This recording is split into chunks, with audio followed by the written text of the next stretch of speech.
Assalamualaikum hörmətli qərindaşlar. Şərq Türkistan sürgündü hökuməti televiziyasının xəbərlər proqramısını görüşənlərni qızğın qarşı alırıq. Tövəndə təfsili məzmunlarını diqqətinizə sunumuz.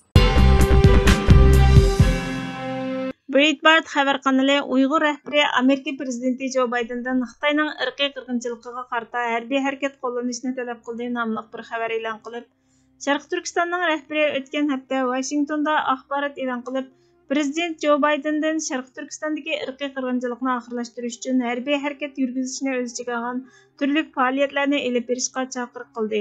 Şərq Türkistanning Xitoyning bir partisi emas, balki Xitoy tarafidan besilgan davlat ekanligini ta'kidlaydigan sürgündagi hukumat rahbari juma kuni Washingtonda axborot e'lon qilish faoliyatidan ilgari Xitoy raisi Xi Jinping bilan Amerika prezidenti Joe Biden 3 soat davomlashgan to'g'ri yig'inni chaqirib, Biden Xitoyning Şərq Türkistan Tibet'te yürgüzüvatkan irqiy qirg'inchilik siyosati va inson haqlari dafsanchiligidan andish qilganligini tilga olgan bo'lsa-mu, bu qilmishlarga qarta amaliy harakat qo'llanmadi.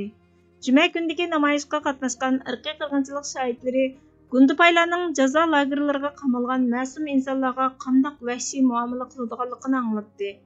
Şərq Türkistan sürgündü hukumatining bosh ministri Salih Xudoyer Amerika hukumatining Xitoyning Şərq Türkistanda yurgizayotgan vahshiy qilmishlarini irqiy qirg'inchilik deb e'tirof qilganiga 10 oydan oshgan bo'lsa-mu, buni to'xtatish uchun amaliy harakat qo'llanmayotganligini, yolg'iz ayblash va andish qilish, ko'ngil bo'lish bayonlarining chaqiriq qilishlarning yetarli bo'lmaydiganligini, bu irqiy qirg'inchilikni oxirlashtirish uchun siyosiy, iqtisodiy harbiy harakat qo'llanishga chaqiriq qildiganligini, Xitoyning Şərq Türkistanda yurgizayotgan irqiy qirg'inchilikni Yahudiy cho'ng qirg'inchiligi bilan selishtirib, xuddi ayni vaqtda harbiy harakat qo'llanib, irqiy qirg'inchilikni oxirlashtirganidek, elimi harbiy harakat qo'llanganda Xitoyning irqiy qirg'inchilikni oxirlashtirgani bo'ladiganligini, Xitoyning yolg'iz Şərq Türkistanda emas, Tibetda jazo lagerlarini qurib, 500 ming nafar Tibetni qamab, irqiy qirg'inchilik yurgizayotganligini, Şərq Türkistanda irqiy qirg'inchilik yurgizish siyosatining bosh ijrochisi Xi Jinpingning Tibetning sekretarligiga saylanib,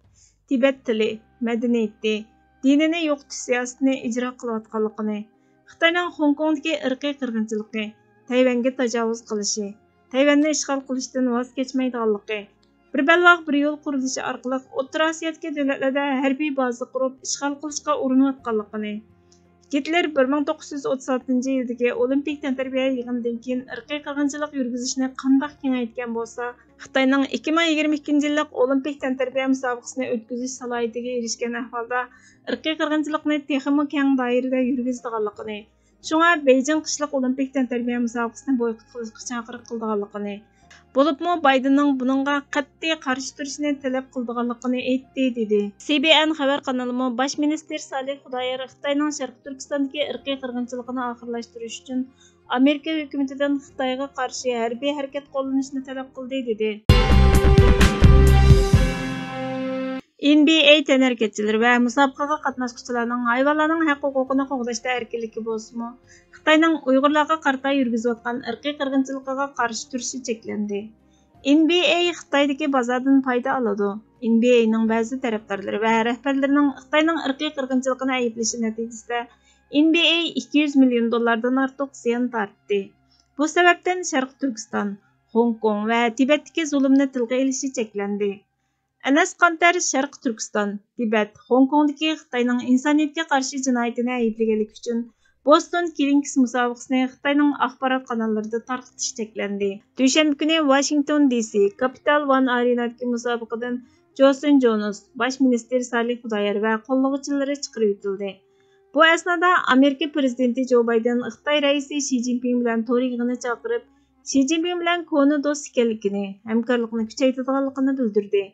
Xitoyning Şərq Türkistan va Tibetdagi irqiy qirg'inchilik siyosati, Hong Kongdagi inson haqlari dafsanchiligi, dunyoda nurg'ulg'an insonlarning o'lishiga sababchi bo'lgan Xitoy virusi yuqumining roliga munosabatlik yolg'onlari hozirgi do'stlik uchun toza uyg'un emas.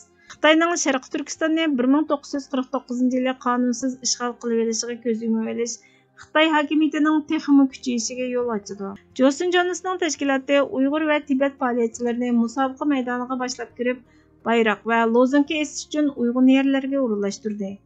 Bizning maqsadimiz ilhom berish. Men butun inovatni Anas Qantarga berishni xohlayman. Butun dunyoning diqqatini Xitoyning vahshiyligiga, Uyg'urlarga qilayotgan zulmga markazlashtirish uchun insonlarning Uyg'urlarga erkinlik, Hongkongliklarga erkinlik, Tibetliklarga erkinlik deb yozilgan ko'ylaklarni kiyishini, lozunkalarni ko'tarishini umid qilaman. Gerçi biz musobaqa maydonidan chiqarib o'tilgan bo'lsakmi, havaskorlarning 100% bizni qo'lladi. NBA insonlarning o'z fikrini erkin o'tirg'a qo'yishini tashviq qilsa, Xitoyning ziyonga uchramasligini oldingi shart qiladi. Nike, Apple, Coca-Cola, Costco qatorliq majburiy emgak bilan munosabati bo'lgan shirkatlarning Xitoy bilan bo'lgan aloqasini uzishga majburlashimiz lozim. Bu butunlay bizning qilishga tegishli ishimiz. Biz hammamiz Uyg'ur majburiy emgakidan foydalandik deyish orqali NBA'ga o'xshash musobaqa maydonlarida Xitoyning zulmini anglatish orqali Xitoyning Sharqiy Turkistonda yurgizayotgan irqiy qirg'inchiligiga qarata dunyoning diqqatini qo'zg'ag'ili bo'lganligini bildirdi. Amerika Xitoyning kishilik huquq dafsanchiligi bo'libmi, Uyg'urlarga qilgan vahshiyligi sababidan Beijing qishliq olimpik tantarbiya musobaqasini diplomatik boykot qilishni yo'lga qo'yganligini e'lon qildi. Bayden Xitoyda o'tkaziladigan Beijing qishliq olimpik tantarbiya musobaqasi to'g'risidagi so'ragan savollarga shundoq, bu biz qilmoqchi bo'lgan ish dedi. Washington Postasi gazetining xabariga qaraganda, Bayden yoki Amerika hukumat amaldorlari Beijing qishliq olimpik tantarbiya musobaqasiga qatnashmaslik orqali Xitoyni diplomatik boykot qilishni yo'lga qo'ymoqchi bo'lgan. Xabarlar bu qarorning texi rasmiy e'lon qilinganligini eskartib, Baydenning bu oyning oxiridan burun bu qarorni tasdiqlash mumkinchiligini o'tirg'a qo'ydi. Taş devri zihniyeti tirilyaptımdı. Asr saadetde halayiqlar arasında Ömer'nin eşki musulman bolsa boladı, lekin Ömer'nin musulman bolishi natayin degan söz cho'chak tarqalgan edi.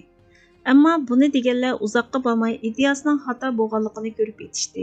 Chunki Ömer o'ylanish va izlanish ichida haqiqatni aql va qalbning suzgichidan o'tkazgan holda topdi. Musulman bo'ldi. Ammo eshak beti qiliverdi.